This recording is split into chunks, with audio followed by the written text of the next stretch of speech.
Bab 499. Dalam satu malam, kebahagiaan Liani berubah menjadi kesedihan yang luar biasa. Perubahan suasana hatinya sangat berfluktuasi. Sekarang setelah akhirnya diselamatkan, dia menangis kegirangan. Bastian menghabisi para penculik dan bandit-bandit ini. Sesudah itu, dia langsung berjalan ke arah Liani yang diculik dan bertanya, "Anda ibu mertua tuan muda ketiga, kan?" Tangan dan kaki Liani diikat sehingga dia tidak bisa menyeka air matanya. Dia terus mengangguk dan menjawab, "Benar. Tuan, saya memang ibu mertua Sean, Liani Hanindita.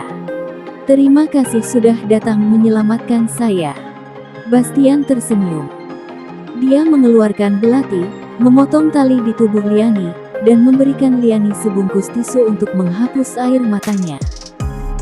Segera sesudah itu, dia juga melepaskan para nyonya kaya satu persatu. Mereka mengucapkan terima kasih pada Bastian berulang kali. Para wanita parubaya ini jarang bertemu dengan pria setinggi Bastian dan mereka juga mengagumi keahliannya barusan. Liani bertanya pada Bastian, "Tuan, saya belum tahu nama Anda." Bastian menjawab dengan hormat, "Nama saya Bastian. Saya bawahan Tuan Muda Tian. Saya datang untuk menyelamatkan Anda atas perintah Tuan Tian." "Tian?" Liani tercengang. "Kenapa bisa kakak tertua Sean, Tian? Kenapa bukan anak buah Sean yang datang untuk menyelamatkannya?" "Sean sialan. Bisa-bisanya dia bahkan tidak turun tangan untuk menyelamatkanku. Aku bahkan mengira laki-laki jangkung dan perkasa ini orang Sean." Barusan Liani bahkan merasa sangat berterima kasih pada Sean si menantunya itu.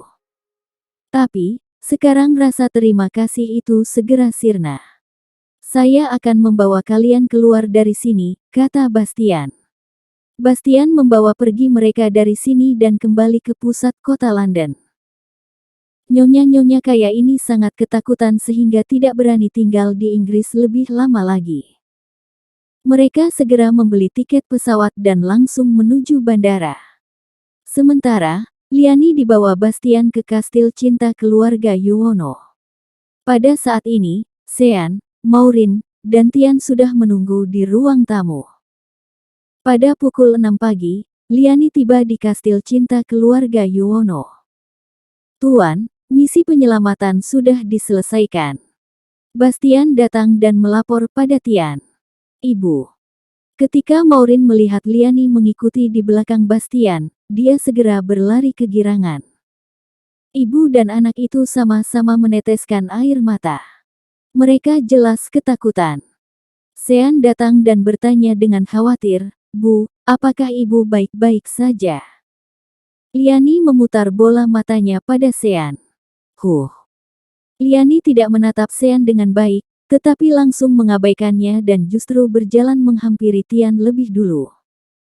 Ketika menghadapi Tian, Liani tersenyum dan menyapa, "Tuan Tian, halo, kita bertemu lagi. Anda ingat saya?" Tian tersenyum. "Tentu saja. Anda ibu mertua adik saya, besan keluarga Yuwono kami, dan terakhir kali kita pernah bertemu di pernikahan Sean. Anda begitu cantik, jadi mana mungkin saya melupakannya." Liani tersenyum. "Tian, apa Tuan Bastian ini bawahanmu? Terima kasih banyak. Kamu sudah mengutus bawahan kesayanganmu ke tempat berbahaya itu untuk menyelamatkan kami." Waktu itu, Tante khawatir melihat Tuan Bastian yang datang seorang diri melawan begitu banyak orang. Tian tertawa dan berkata, "Tante terlalu banyak berpikir. Ini hanya hal kecil. Bagi Bastian, ini sangat mudah. Ketika memberikan tugas padanya, saya secara khusus mengatakan padanya untuk tidak membiarkan bahkan sehelai rambut Tante terluka. Entah dia melakukan tugasnya atau tidak. Tante tidak terluka, kan?"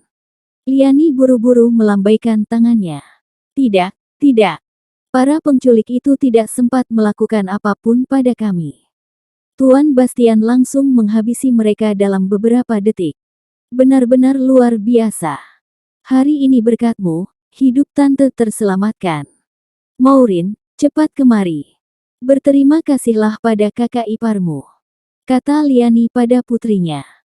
Orang yang menyelamatkannya adalah orang Tian, jadi tentu saja pujian ini harus diberikan pada Tian. Ini membuat Sean, si menantunya ini, merasa tidak dianggap keberadaannya. Jika Sean mengirim Louis, dia juga bisa menyelamatkan Liani dengan sempurna seperti ini. Maureen datang dan membungkuk pada Tian. Terima kasih, Kak. Terima kasih, Kak Bastian. Tian buru-buru berkata, Tante, adik ipar, kenapa kalian seperti orang luar begini? Saya dan Sean saudara kandung, jadi keluarganya adalah keluarga saya. Sudah tugas saya sebagai seorang kakak untuk melakukan ini. Ngomong-ngomong, Tante, barusan Tante sangat terkejut. Saya sudah meminta para pelayan untuk menyiapkan mandi mawar untuk Tante. Tante bisa mandi dulu dan bersantai sebentar, kata Tian lagi. Liani langsung kegirangan. Aduh. Lihat betapa perhatiannya kakak Sean. Bahkan menyiapkan mandi mawar untuk Tante. Terima kasih banyak. Tapi, Tante ingin bertemu ayah Maureen dulu. Bukankah dia juga datang kemari? Kenapa Tante tidak melihatnya? Oh, dia mungkin belum bangun.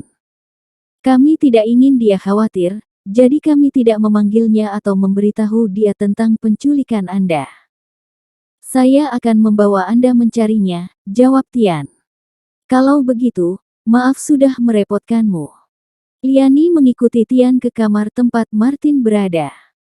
Namun, setelah mengetuk beberapa kali, tetap tidak ada jawaban. Mungkinkah ayah tidak ada di kamar? Maureen bertanya dengan heran. Tian memanggil pelayan di lantai ini dan bertanya, apakah Tuan Martin ada di kamar? Pelayan itu menjawab, beliau sudah pergi ke tempat Nona. Nona. Semua orang tercengang. Adik perempuan Sean sedang tidak ada di rumah, jadi dari mana ada seorang Nona?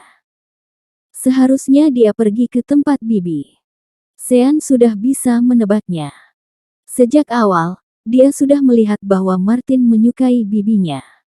Bahkan, kedatangannya ke Inggris kali ini adalah untuk bibi Sean. Tian sangat bingung. Apa jangan-jangan pergi ke tempat bibi? Liani segera naik pitam. Dia meraih lengan Tian dan berkata, Tian, bawa saya ke kamar bibimu. Martin si bajingan ini pasti ada di sana. Apa aku bilang? Kenapa dia begitu bersikeras ingin pergi ke Inggris? Rupanya hanya untuk mengejar wanita. Dia masih saja belum menyerah pada bibimu. Liani sendiri tahu betul apa yang terjadi pada Martin dan bibi Sean lebih dari 20 tahun yang lalu. Dia tahu wanita yang paling disukai Martin saat itu bukanlah dirinya, melainkan bibi Sean. Ini, Tian merasa serba salah. Liani meraih lengan Tian, lalu berkata dengan emosional, Tante mohon, tolong bawa Tante ke sana. Tante janji tidak akan membuat keributan. Tante hanya ingin memeriksa apakah Martin si bajingan itu benar-benar melakukan hal yang tidak tahu malu atau tidak. Maureen buru-buru membela ayahnya, Bu, tidak mungkin. Ayah mungkin ada urusan dengan bibi. Baiklah. Kalau begitu, kita lihat ke sana saja. Tian berjalan di depan dan tiba di lantai tempat bibinya berada. Baru saja naik, dia langsung mendapati bibinya dan Martin keluar dari kamar. Keduanya berpegangan tangan seperti sepasang kekasih sambil tersenyum bahagia. Liani yang menyaksikan suaminya berpegangan tangan dengan wanita lain pun langsung ambruk di tempat. Ketika Martin melihat Liani, dia sangat terkejut hingga buru-buru melepaskan tangannya. Liani, kenapa kamu bisa ada di sini?